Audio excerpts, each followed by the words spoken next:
Hey there, Mr. Rottentail. Hop in, Mr. Rottentail. Hop in, Mr. Rottentail. Hop in along the zombie trail.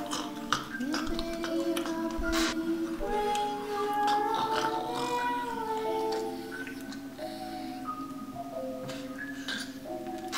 Ladies and gentlemen, welcome to a very special tutorial. This one is called Peter Rottentail and it's inspired by Easter. So it's a ZOM-BUNNY, and ZOM-BUNNYs like peeps.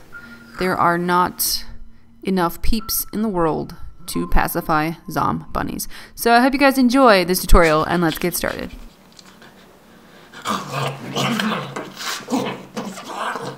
Let's get hopping on this ZOM-BUNNY tutorial, shall we? I started off by covering my eyebrows, and then the next step is going to be to apply a prosthetic. This is the bunny prosthetic, and I actually have a video on how to make this if you want to check it out. I'll have links to that video in this video if you can see this little pop-up, and also I'll have links to that video in the bottom bar as well. I'm going to be using Pros-Aid to glue down this prosthetic, and what you do is you paint a section onto the skin and then you let it dry. I like to paint the prosthetic as well because it gives me kind of a double contact adhesion. When you're gluing down a prosthetic, you want to start from the center of the face and then work your way outwards. If you start in the center, it's going to give you an anchor and make sure that your prosthetic is going to go on symmetrically. Once the Pros-Aid is dry, you want to go ahead and lay that prosthetic down and pat it lightly into the skin. That's going to help it adhere to the skin a little bit better. With any prosthetic, there's going to be edges, so you want to camouflage that. I like to use this tip from Dick Smith, and he used a mixture of 50% spirit gum and 50% alcohol to create kind of an edge blender. What you do is you just mix that up in a 50-50 ratio, and then you take a brush or a Q-tip and you lay it lightly down onto the edge, and it blends the edge seamlessly down. It's a really, really beautiful technique. I also encourage you to try to use the handle of your brush to roll downwards. It also helps smooth that edge down. And as you can see, I did apply a bottom lip prosthetic. This is my zombie prosthetic. Use the same techniques that I used on my top lip. The teeth are fake fingernails that I've cut and shaped to make them look like bunny teeth, and I just glued them to the top prosthetic. And now you want to use Peter's cottontail to powder your face. Peter Powdertail. For the white, I'm going to be using a rubber mask grease paint. This one's from Mayron, and I thinned it out with a little bit of alcohol, and I'm applying it with a larger paddle style brush. And I like to apply a layer of it, and then I like to pat another layer on top of it to give me maximum opacity. Now we're going to move on to my favorite part, which is adding all of the pinks and reds. I was thinking of an albino bunny zombie. Terrifying, right? So we're going in with some pinks on the nose, and I'm just using Makeup Forever's Flash Colors and the red and the magenta. And then I'm also using the red Mayron grease paint as well. A really cool trick to use those colors to make them washes is to dilute them down with some alcohol, which is what I've done, especially around the teeth and on the teeth, because I don't want, really opaque colors. After applying a primer, I added some red to my eyelids. Make sure the red that you use is eye safe, or test it on yourself to make sure you're not going to have a reaction. Some people are very sensitive to the red that they use in a lot of these products. Then I went ahead and blended it out a bit with a paddle brush. It gives it that ZOM-BUNNY effect, that albino bunny zombie effect. There's the words I was looking for.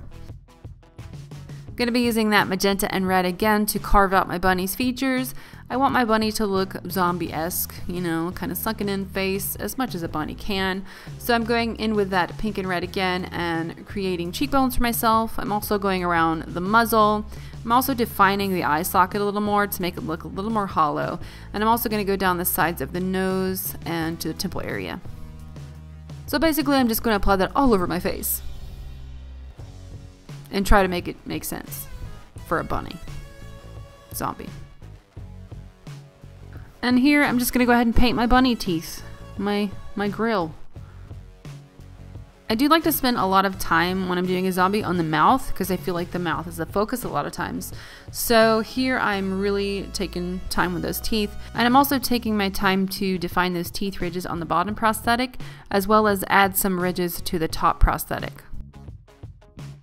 Then you want to repeat that process and apply the white grease paint to your chest and contour with the pink and the red.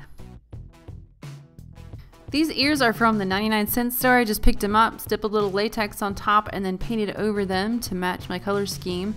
And they're quite effective, I have to say. It was the best 99 cents I've ever spent. To black out my hair color a bit, I went in with a white face paint. This one's from Snazaroo, I believe. Any white face paint will do. And I just brushed it through my hair to cover up the darkness because I'm going to be applying hair on top of it.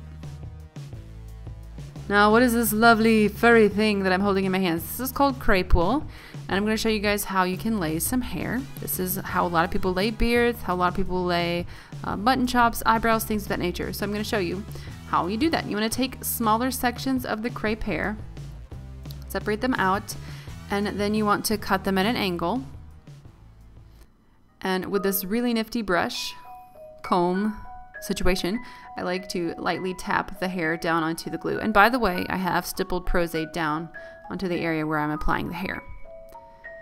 Here we're going for an eyebrow, or hair, we're going for an eyebrow. Haha. Hair, bunny, haha. Anyway, yeah, I'm just laying that eyebrow down and I'm gonna sweep it back into my hair.